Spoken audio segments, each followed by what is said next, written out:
Today's Workplace Podcast disclaimer, JT Wilson. This podcast is intended to provide general information about various recent developments in employment law and human resources best practices. Nothing in this presentation or in the comments of Ms. Johnson, Ms. Shannon, or any guest should be considered as the rendering of legal or other professional advice, and it is not directed at any specific cases or circumstances. Listeners are responsible for obtaining the necessary advice about their specific situations from their own counsel.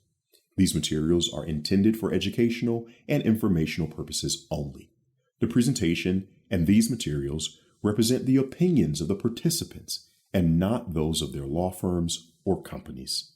No part of these materials may be printed, photocopied, or otherwise reproduced, recorded, or stored, or transmitted in any form and by any means, electronic, mechanical, or otherwise, without the prior written permission of today's Workplace Podcast.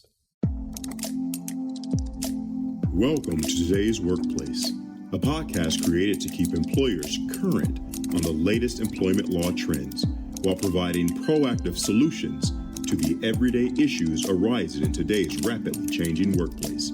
Is your business prepared for today's workplace? Let's find out with your hosts, Barbara Johnson and Belinda Reed Shannon. Welcome to today's workplace. Thank you for joining us for a discussion about some very interesting developments that have been taking place in the post-pandemic workplace. Today, we are very excited to welcome to our show, Patrice Borders. Patrice, it's such a pleasure for us to sit down and talk with you today about leadership and its role in achieving business success. But before we dig into today's topic, can you start by giving us a recap of your very successful and exciting career journey from your days as an employment attorney to your current work as the principal of a successful workplace and leadership coaching firm that has worked with many organizations to help the organizations and individuals develop resonant leaders, collaborative teams, and inclusive workplace cultures? Absolutely. And it is a pleasure and an honor to be here with both you, Barbara and Belinda. So yes, my origin story, let me start there. I am at the end of my 21st year in business under the name of Prevention Strategies, LLC. And I started Prevention Strategies really to give space for me to bring forward my work as an employment lawyer in the space of, employment law and labor law, and the work that I had been doing around human capital work in the space of diversity, equity, inclusion, and belonging. And to be completely honest, we at the time were just calling it diversity. We had not evolved to really explore the expansiveness of how we really needed to talk about it. And so Prevention Strategies really became an answer to a compelling question that kept rising up in me, which was around why. Why are we having such difficulty helping people see how their words might be inappropriate, the impact their words might be having on others, how they might be making others feel excluded? And as I kept going to that why, I landed on emotional intelligence and the skills that we might have referred to as soft skills,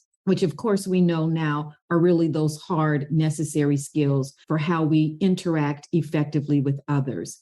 And so Prevention Strategy became the answer for me to bring forward more emotional intelligence to the people I was coaching, the organizations I was providing strategy consulting to, and the facilitated learning experiences I was creating.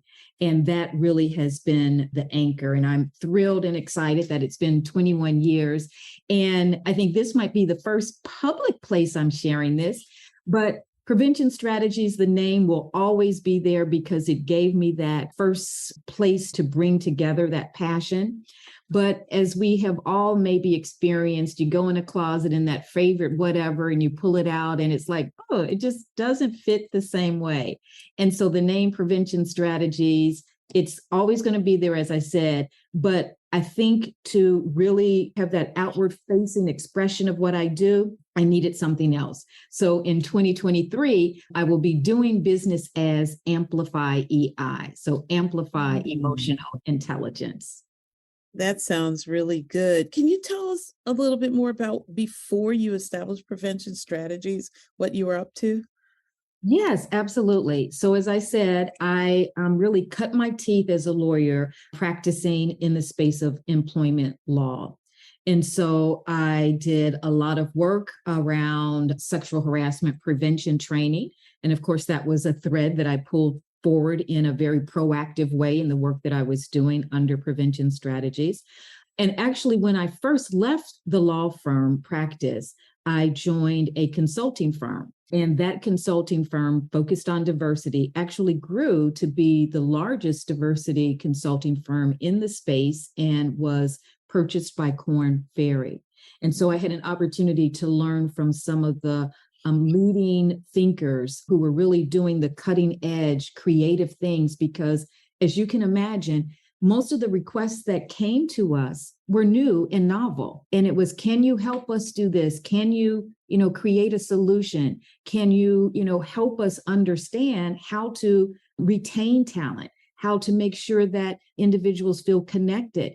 And so a lot of what we were saying yes to, took us to a space of creativity, innovation, and collaboration. So it was really a wonderful space for me to learn not only how to provide consulting, but how to do it in an empathetic and a curious and connected way as well. That's great.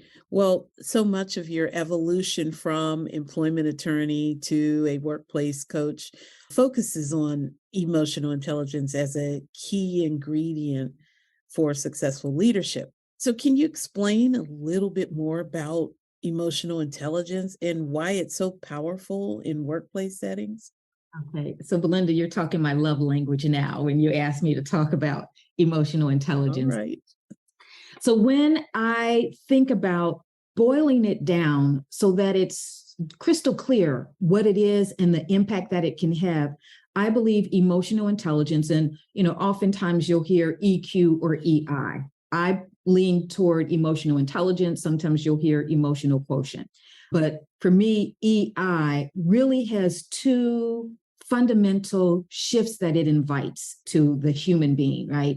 It enables us first to do that fundamental shift from being on autopilot to aware so that we can be fully present for what's happening. And then it also allows for the fundamental shift for us to move from simply reacting to something to responding, which embodies choice. And so when we are able to tap into our emotions and understand what they are and to be able to use that information, then we can show up more fully with our intentions. And that's more aligned with how we really want to show up. The definition that I use to talk about emotional intelligence comes from two of the original framers, Salovey and Mayer. And they talk about it in terms of really three things: that it is first our capacity to observe ourselves and to be able to monitor what is happening with us. And for me, that requires awareness, right? So that's the shift between autopilot to aware. And then there's the capacity to discern what we see and to offer some labels to it so that we have a more expansive vocabulary for expressing what we are really feeling. So am I tired?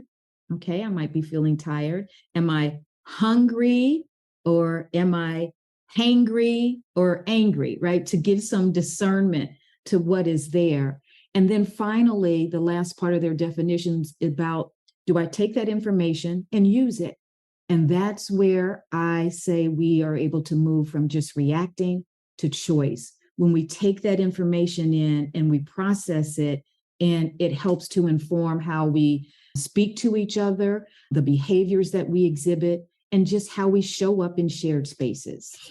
That's really helpful. The term emotional intelligence gets used a lot, and it's helpful to have a common understanding of what it really means. Throughout your journey as an organizational coach, you've developed a very impressive model called the 7 C's of emotional intelligence. And we'd really love for you to spend some time telling us what it is and how you use this model to help leaders by telling us what each of the C's means, why it's important. Okay, absolutely, Barbara. And so this model has evolved through the years, and it really is my philosophy and my approach to all the work that I do, from one-on-one executive coaching to small group cohort coaching to the facilitated learning experiences I create for organizations to the keynotes I deliver. And so the first two C's in the model, center and comprehend, those are very intrapersonal. And this means that they really are actions we take to work on ourselves.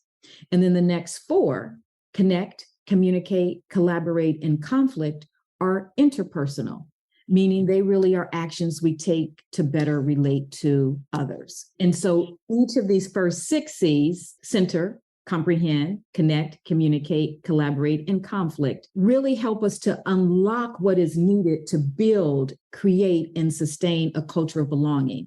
And the seventh C is culture. And so all of the seven are interrelated and mutually reinforce the behaviors that support belonging. But let me take each one individually and give a little more context to them. So centering. Centering in my mind is really the process of focusing the human brain on what is being experienced in the present moment. If I'm centered, I'm fully here and present. Because the reality is we can time travel. We absolutely can. So our bodies can be here in this chair, in this shared Zoom with both of you, but my attention could be somewhere else. My attention and my focus could be on the past, ruminating about something I cannot change, or in the future, worrying about something I have no control over. And then I miss out on what's happening here. And so with centering, it enables me to really be here, because I know all of us have experienced being with someone and you think, are they really there? But they're there, but not there, right? They're somewhere else. Yeah. You know, in the virtual world, sometimes we're able to mark that by the little click, click, click, click we hear when we're on a Zoom and like, okay, somebody's doing something else. Or Right. the eyes are, averting up or down or somewhere else. And we can also sense that when we're in the same room with each other and someone is picking up their phone and checking their text messages. But the reality is, if we're going to be here and aware, it requires us to bring some intention. And so centering is another word also that I use to describe being mindful as well. And not only does it ensure that we're present here for the conversation, to take in what really matters to the other people, being able to read the room, all of those things that happen when we're present. And it also helps us to eliminate the impact of bias. So I'm fully seeing the person if I'm fully here.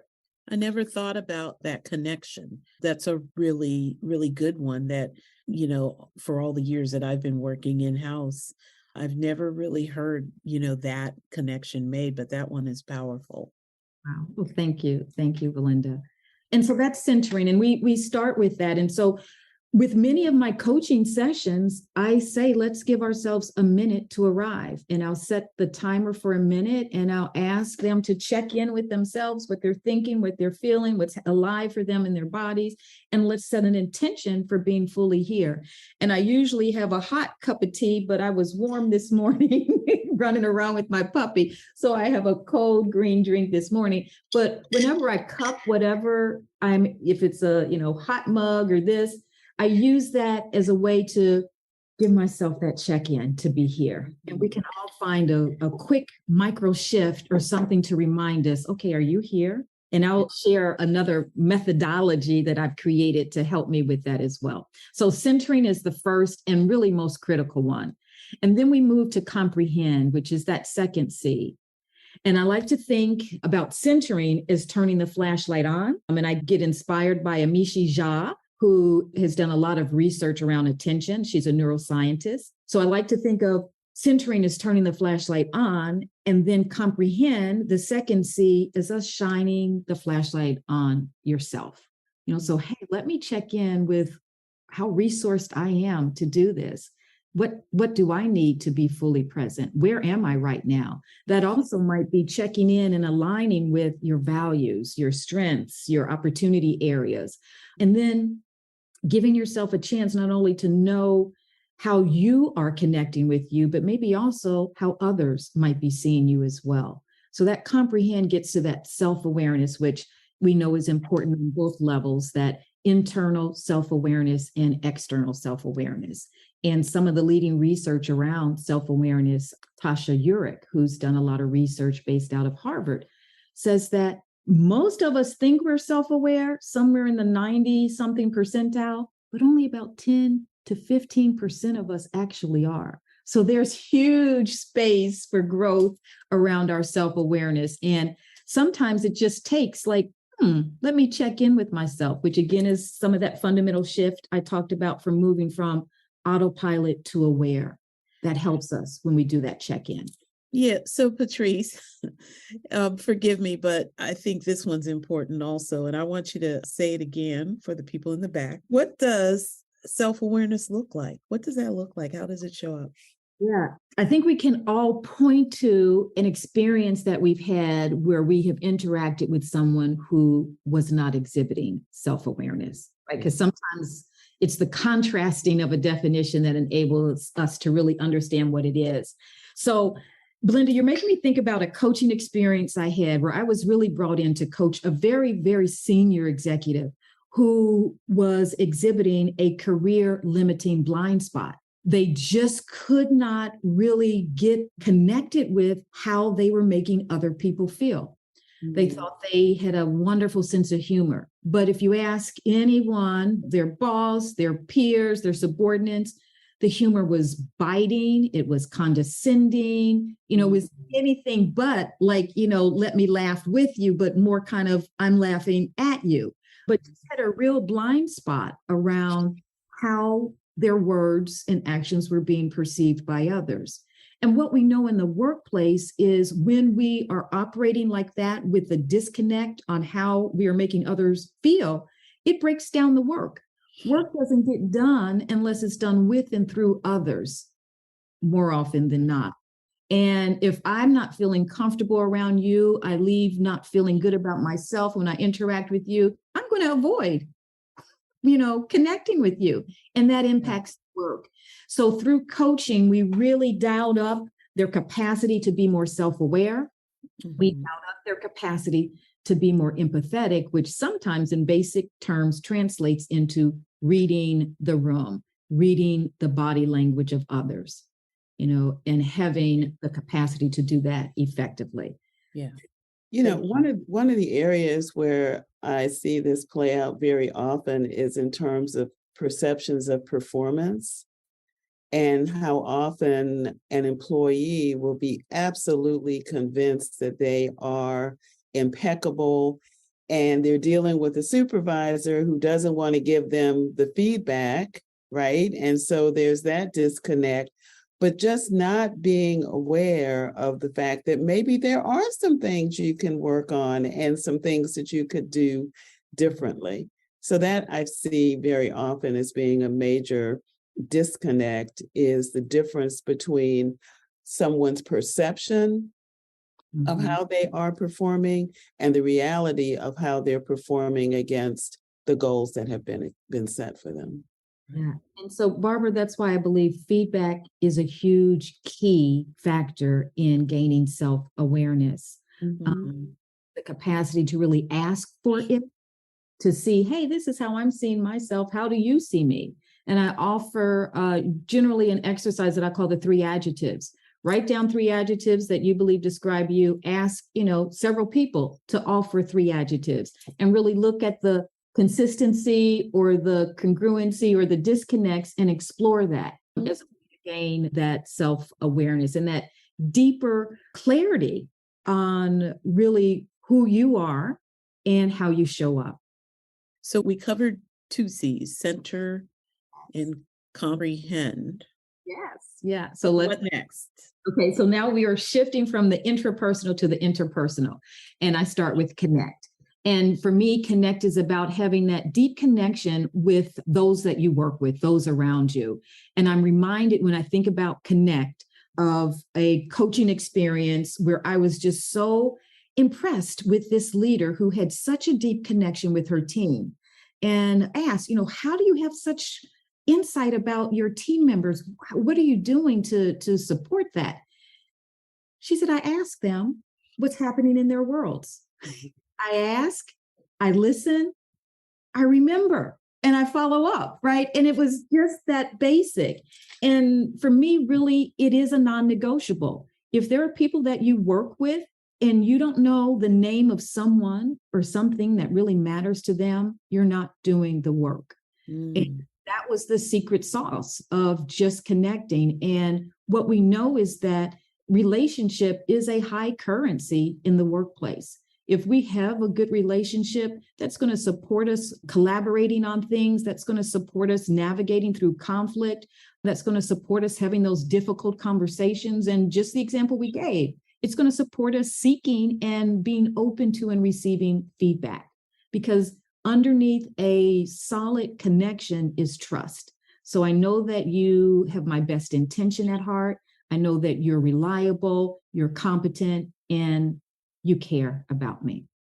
And I think it boils down to sometimes just as that coaching client asking with curiosity and sharing, there has to be reciprocity in sharing your story.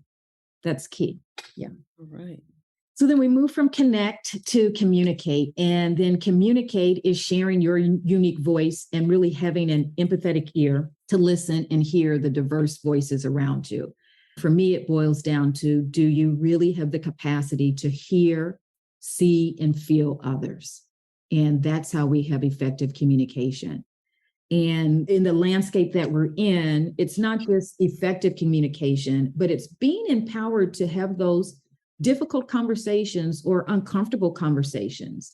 And I have a bit of a case study where I worked with a client who described her situation as soul crushing. Soul crushing. It pains me to even see that, right? Uh-huh.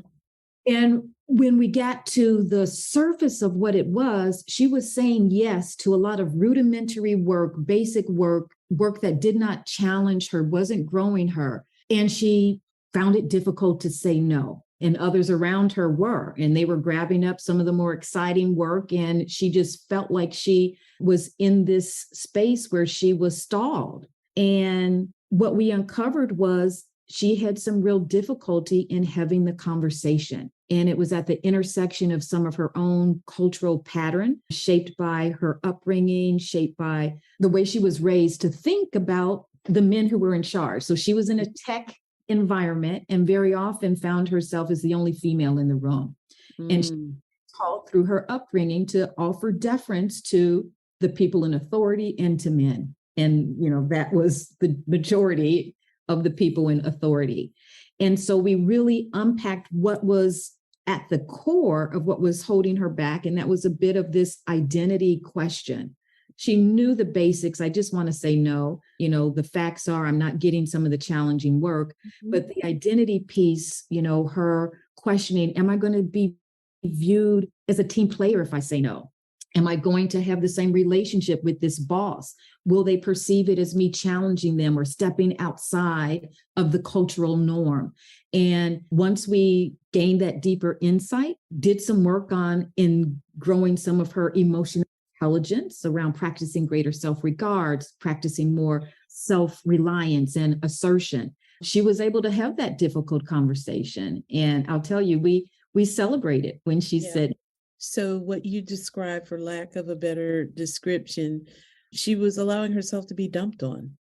Yeah. And it was causing her distress in the workplace. And so through the use of this particular dimension of emotional intelligence, you helped her manage that a different way.